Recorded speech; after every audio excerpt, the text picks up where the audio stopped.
MCO 7 ഒന്നാമത്തെ യൂണിറ്റാണ് നമ്മൾ പഠിക്കുന്നത്.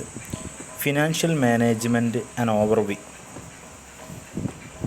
ഫിനാൻസ് എന്ന് പറഞ്ഞാൽ നമുക്കറിയാം, ഏതൊരു സ്ഥാപനത്തിൻ്റെയും ലൈഫ് ബ്ലഡ് ഓഫ് ബിസിനസ് എന്നാണ് ഫിനാൻസിന് അറിയപ്പെടുന്നത്. അതായത് ബിസിനസ്സിന് മുന്നോട്ട് റൺ ചെയ്യാൻ ആവശ്യമുള്ള അതിൻ്റെ ബ്ലഡാണ് ഫിനാൻസ്. അപ്പോൾ ഫിനാൻഷ്യൽ മാനേജ്മെൻറ്റ് എന്ന് പറഞ്ഞാൽ ഈ ഫിനാൻസിനെ മാനേജ് ചെയ്യാം എന്ന് പറഞ്ഞാൽ ഫിനാൻസുമായി ബന്ധപ്പെട്ട പ്ലാനിങ്ങും ഓർഗനൈസേഷനും ഡയറക്റ്റിങ്ങും കൺട്രോളിങ്ങും ഇതാണ് ഫിനാൻഷ്യൽ മാനേജ്മെൻറ്റ് നമുക്കറിയാം. Planning, organisation, directing, controlling of the financial ആക്ടിവിറ്റിയാണ് ഫിനാൻഷ്യൽ മാനേജ്മെൻറ്റ് എന്ന് പറയുന്നത്. ഓക്കെ, ഫിനാൻഷ്യൽ ആക്ടിവിറ്റിയെ പ്ലാൻ ചെയ്യുക, കൺട്രോൾ ചെയ്യുക.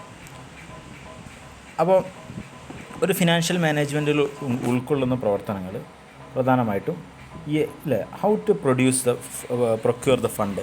നമുക്ക് ആവശ്യമുള്ള ഫണ്ട്, ബിസിനസ്സിന് ആവശ്യമുള്ള അതിൻ്റെ ക്യാപിറ്റൽ എങ്ങനെ കണ്ടെത്താം, അങ്ങനെ ഫണ്ട് റൈസ് ചെയ്യാനുള്ള സോഴ്സുകൾ അതൊക്കെ, ഈ റൈസ് ചെയ്ത ഫണ്ട് വേറെ ഇൻവെസ്റ്റ്, എവിടെ കൊണ്ട് ഇൻവെസ്റ്റ് ചെയ്യാം, എന്തെല്ലാം ഫിക്സഡ് അസറ്റുകൾ വാങ്ങണം, പിന്നെ എത്ര ക്യാഷ് അവിടെ കറൻറ്റ് സ്റ്റോക്കായിട്ട് ക്യാഷ് ഇൻ ഹാൻഡായിട്ട് എത്ര വെക്കണം, അങ്ങനെ ശരിക്കും പറഞ്ഞാൽ how to manage and control the fund. നമ്മളെ കയ്യിലെത്തിയ ഫണ്ട് ഇതെങ്ങനെ മാനേജ് ചെയ്യണം, കൺട്രോൾ ചെയ്യണം. ഇതാണ് ഫിനാൻഷ്യൽ മാനേജ്മെൻറ്റിൽ ഉൾക്കൊള്ളുന്ന കാര്യങ്ങൾ. അടുത്ത nature of financial management.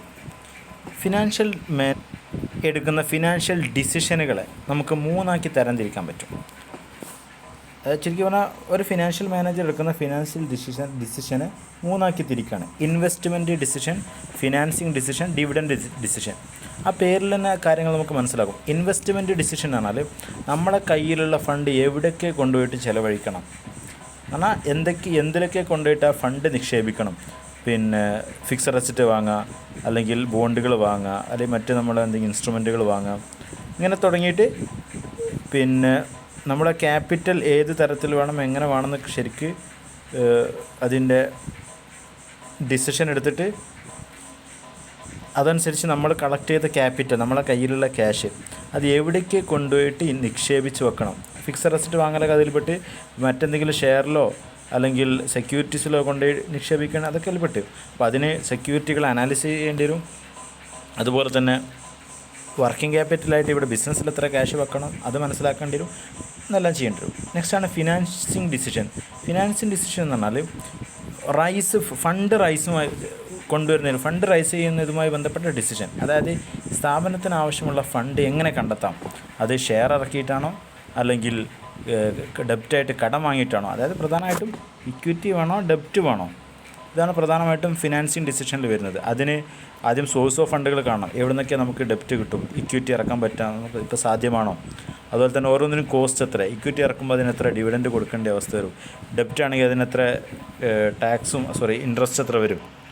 Okay, അതേപോലെ ഫണ്ടിന് ആവശ്യം എത്ര ഉണ്ട്, നമുക്ക് ഒരുപാട് വേണമെങ്കിൽ കടം കിട്ടും, പക്ഷേ നമുക്ക് എത്ര ആവശ്യമുണ്ട്, നമുക്ക് വർക്കിംഗ് ക്യാപിറ്റൽ എത്ര ഉണ്ട്, ഫിക്സഡ് ക്യാപിറ്റൽ എത്ര ഉണ്ട് എന്നെല്ലാം. അതിൻ്റെ ലാസ്റ്റ് ഡിവിഡൻഡ് ഡിസിഷൻ.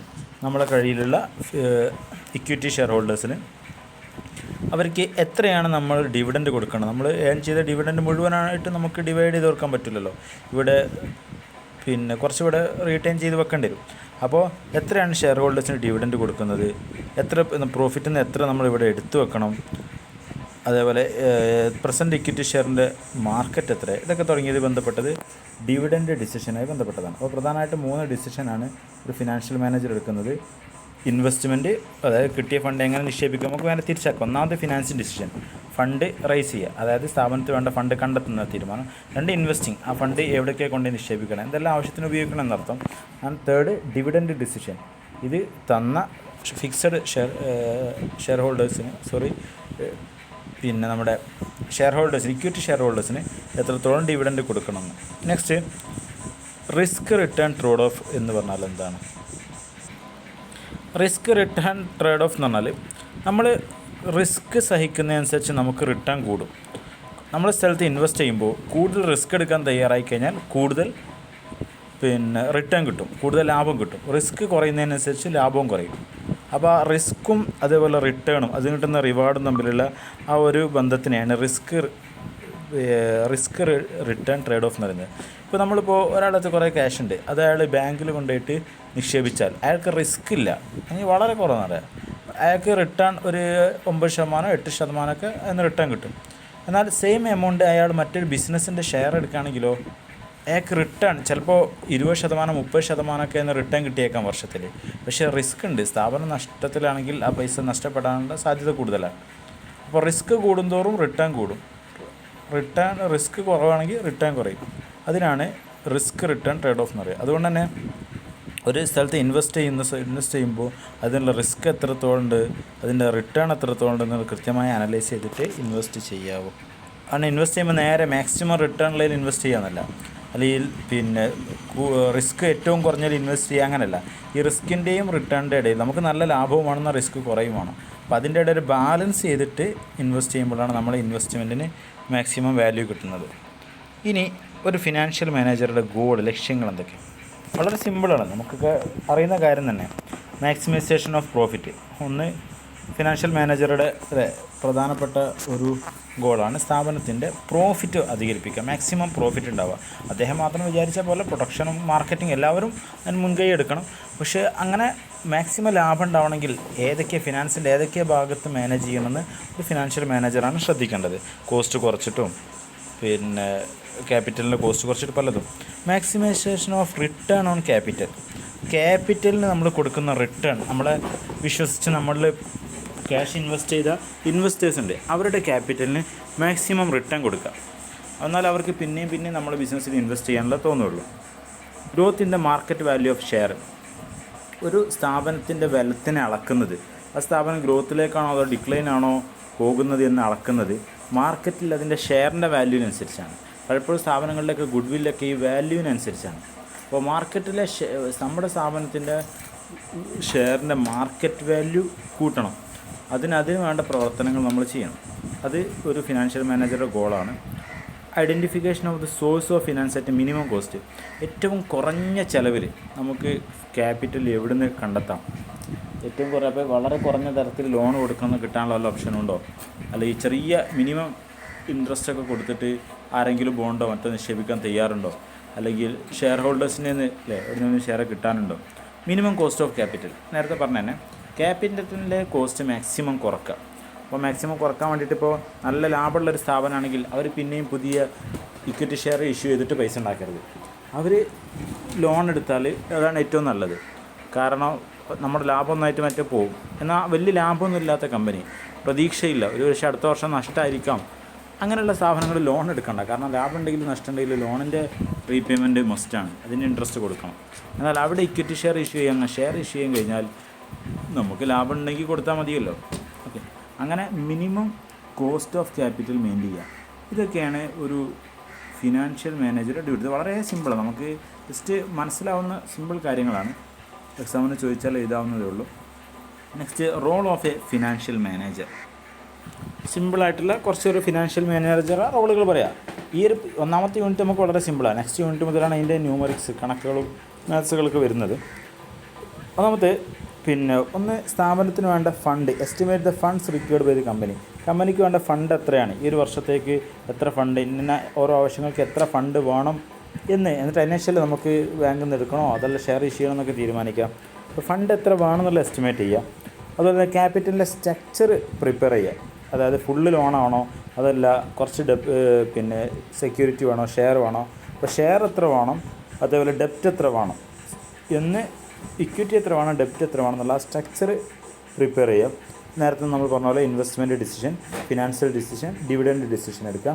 അതുപോലെ സ്ഥാപനത്തിലെ മൊത്തം ഫണ്ടിൻ്റെ അലോക്കേഷൻ, ഏതൊക്കെ ഫണ്ട് എങ്ങോട്ടൊക്കെ ഇത് കൊടുക്കണം, അല്ലെങ്കിൽ ഓരോ ഡിപ്പാർട്ട്മെൻറ്റിനും തോന്നിയ ഫണ്ട് ഇങ്ങനെ കൊണ്ടുപോയി അവസാനം ആവശ്യത്തിന് ഫണ്ടില്ലാത്ത അവസരം. ഇതുപോലെ റിട്ടേൺ ഓൺ ക്യാപിറ്റൽ, നമ്മൾ വിശ്വസിച്ച് ഇൻവെസ്റ്റ് ചെയ്ത ഇൻവെസ്റ്റേഴ്സിൻ്റെ ക്യാപിറ്റലിൻ്റെ അവരുടെ റിട്ടേൺ എത്രയാണ്, എത്ര പെർസെൻറ്റേജ് റിട്ടേൺ നമുക്ക് കൊടുക്കാൻ കഴിയുന്നുണ്ട്. അതുപോലെ തന്നെ ബാങ്കും മറ്റ് ഫിനാൻഷ്യൽ ഇൻസ്റ്റിറ്റ്യൂഷനുമായി ബന്ധപ്പെട്ട് നെഗോസിയേഷൻ നടത്തുക, അവരായിട്ടുള്ള ചർച്ചകളും സംസാരങ്ങളൊക്കെ നടത്തിയിട്ട് നമുക്ക് പറ്റിയ രൂപത്തിൽ അവരാക്കിയെടുക്കുക. പിന്നെ സ്റ്റോക്ക് എക്സ്ചേഞ്ചുമായിട്ട് നല്ല ബന്ധം കാത്തു സൂക്ഷിക്കുക. അത് ടോട്ടലി സ്ഥാപനത്തിൻ്റെ പ്രോഫിറ്റ് ഇൻക്രീസ് ചെയ്യുക, അതുപോലെ തന്നെ ഷെയർ ഹോൾഡേഴ്സിൻ്റെ വെൽത്ത് ഇൻക്രീസ് ചെയ്യാനുള്ള പ്രവർത്തനങ്ങളൊക്കെ ചെയ്യുക. ഇതാണ് ഒരു റോൾ ഓഫ് ഫിനാൻഷ്യൽ മാനേജർ എന്ന് പറഞ്ഞിട്ട് നമുക്ക് പറയാനുള്ളത്. നെക്സ്റ്റ്, നിലവിൽ ഈ ഫിനാൻഷ്യൽ മാനേജേഴ്സ് ഫേസ് ചെയ്യുന്ന ചലഞ്ചുകൾ എന്തൊക്കെയാണെന്നുള്ളതാണ്. ഒരു 3 റിസ്ക്കുകളാണ് പ്രധാനമായിട്ടും, 3 ചലഞ്ചുകളാണ് പറയുന്നത്. ഒന്ന്, ഷെയർ ഹോൾഡേഴ്സ് വാല്യൂ ക്രിയേഷൻ.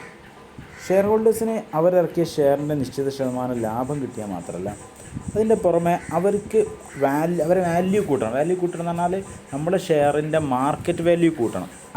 അത് വെറും സ്ഥാപനം കുറേ സെയിൽസും പ്രോഫിറ്റ് ഉണ്ടാക്കിയാൽ മാത്രം പോരാ. ഈ ഷെയറിൻ്റെ വാല്യൂ പുറത്ത് കൂടുക എന്ന് പറഞ്ഞാൽ ശരിക്കും നമ്മുടെ കയ്യിലല്ല, ഒരു ഫിനാൻഷ്യൽ മാനേജറുടെ കയ്യിലല്ല, അത് സമൂഹത്തിൻ്റെ മനസ്സാണ്. അവരാണ് നമ്മുടെ ഷെയർ മാക്സിമം കൂടുതൽ വാല്യൂ കൊടുത്ത് അവർ വാങ്ങാൻ തയ്യാറാകുമ്പോൾ ഡിമാൻഡ് ഉണ്ടാകുമ്പോഴാണല്ലോ ഷെയറിൻ്റെ പ്രൈസ് കൂടുന്നത്. അപ്പോൾ അത് ഒരു വല്ലാത്തൊരു ചലഞ്ചാണ് ഫിനാൻഷ്യൽ മാനേജറെ സംബന്ധിച്ചിടത്തോളം. അതുപോലെ സൈക്കോളജി ഓഫ് ഇൻവെസ്റ്റേഴ്സിൻ്റെ സൈക്കോളജി ഇപ്പോൾ നിലവിൽ പലപ്പോഴും പല തരത്തിലായിരിക്കും. ഇപ്പോൾ ആളുകളൊക്കെ നേരെ ഇക്വിറ്റി നിക്ഷേപിക്കാതെ പലപ്പോൾ മ്യൂച്വൽ ഫണ്ടിൻ്റെ ഒരു ട്രെൻഡുള്ള കാലമാണ്.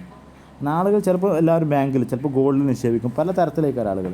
അപ്പോൾ ചിലപ്പോൾ ആളുകൾക്ക് അവരുടേതായ ചില ഡിമാൻഡും സംഗതികളൊക്കെ ഉണ്ടാകും. അപ്പോൾ അവിടെയൊക്കെ നല്ല മാർക്കറ്റിംഗ് തന്ത്രമാണ്. നമ്മുടെ സെക്യൂരിറ്റി, വ്യത്യസ്ത തരത്തിലുള്ള സെക്യൂരിറ്റി വെച്ചിട്ട്, വ്യത്യസ്ത തരത്തിലുള്ള ഇൻവെസ്റ്റ്മെൻറ്റ് വെച്ചിട്ട്, പണ്ട് ജിയോ ചെയ്തൊക്കെ ഒരു കാര്യം ഉണ്ടായിരുന്നല്ലോ. ജിയോൻ്റെ 1500 രൂപ തന്നെ ഫോൺ വാങ്ങിക്കഴിഞ്ഞാൽ ആ ഫോൺ തിരിച്ച് 1500 നമുക്ക് തന്നെ തിരിച്ചു തരും എന്ന് പറഞ്ഞിട്ടുള്ളത്. ആ ഒരു ഫോൺ നമ്മളെ കൊണ്ട് ഒരു 400-300 രൂപ കോസ്റ്റുള്ള ഫോൺ നമ്മളെ കൊണ്ട് 1500 വാങ്ങിപ്പിച്ചു. പക്ഷേ അത് ഇൻവെസ്റ്റ്മെൻറ്റ് പറഞ്ഞിട്ടാണ് വാങ്ങിപ്പിച്ചത്. ഒരാൾക്ക് ആ പൈസ തിരിച്ചു കിട്ടിയിട്ടില്ല. അതോടെ അവർക്ക് സെയിൽസ് എന്ന് പറയാത്തതുകൊണ്ട് അവർക്ക് ടാക്സും ഇല്ല. അതുപോലത്തെ എന്നാവണമെന്നില്ല. പിന്നെ വ്യത്യസ്ത തന്ത്രങ്ങൾ മെനഞ്ഞുകൊണ്ട് പിന്നെ ഇൻവെസ്റ്റേഴ്സിൻ്റെ സൈക്കോളജി മനസ്സിലാക്കിയിട്ട് ക്യാഷ് അവരെ നിന്ന് റൈസ് ചെയ്യാൻ കഴിയണം. അത് കുറച്ചൊരു ചലഞ്ചാണ്. കാരണം ഒരാൾ സൈക്കോളജിക്കൽ വിഷയത്തിൽ ഇടപെടാം. Next increasing risk. പുതിയ കാലത്ത് പിന്നെ മാർക്കറ്റിലൊക്കെ ഹൈ റിസ്ക്കാണ്. ഏത് സമയത്തും ഏത് ഷെയറും ഇടിഞ്ഞു പോവാം. പ്രത്യേകിച്ചും നമ്മളെ ഗ്ലോബലൈസേഷനും പ്രൈവറ്റൈസേഷനും ലിബറലൈസേഷനൊക്കെ വന്നതുകൊണ്ട് തന്നെ കൃത്യമായ സ്കില്ലും കമ്മ്യൂണിക്കേഷൻ കഴിവും ഇല്ലാത്ത ഒരാൾക്ക്, മാർക്കറ്റിനെ പറ്റിയിട്ടും അതിൻ്റെ റിസ്ക്കുകളെ പറ്റി നോളജ് ഇല്ലാത്ത ഒരാൾക്ക് ഫിനാൻഷ്യൽ മാനേജർ സീറ്റിൽ പിടിച്ചു നിൽക്കാൻ കഴിയില്ല. കാരണം ഏത് സമയത്തും സ്ഥാപനത്തിൻ്റെ വാല്യൂ ഇടിഞ്ഞു പോകാനുള്ള സാധ്യതയുണ്ട്. ഇൻവെസ്റ്റേഴ്സൊക്കെ ജസ്റ്റ് നമ്മളിൽ നിന്ന് പിരിഞ്ഞു പോയാൽ, പുതിയ ഫണ്ട് നമുക്ക് റേസ് ചെയ്യാൻ കഴിയാതിരുന്നാലൊക്കെ നമ്മുടെ ഷെയറിൻ്റെ വാല്യൂ പറ്റേ താഴ്ന്നു പോയി കഴിഞ്ഞാൽ പിന്നെ പൂട്ടിപ്പോകേണ്ടി വരും. ഓക്കെ, ഇതോടുകൂടി ഫസ്റ്റത്തെ യൂണിറ്റ് അവസാനിച്ചു. നെക്സ്റ്റ് മുതൽ നമുക്ക് ഇതിൻ്റെ കണക്കുകൾ വരുന്ന യൂണിറ്റാണ്.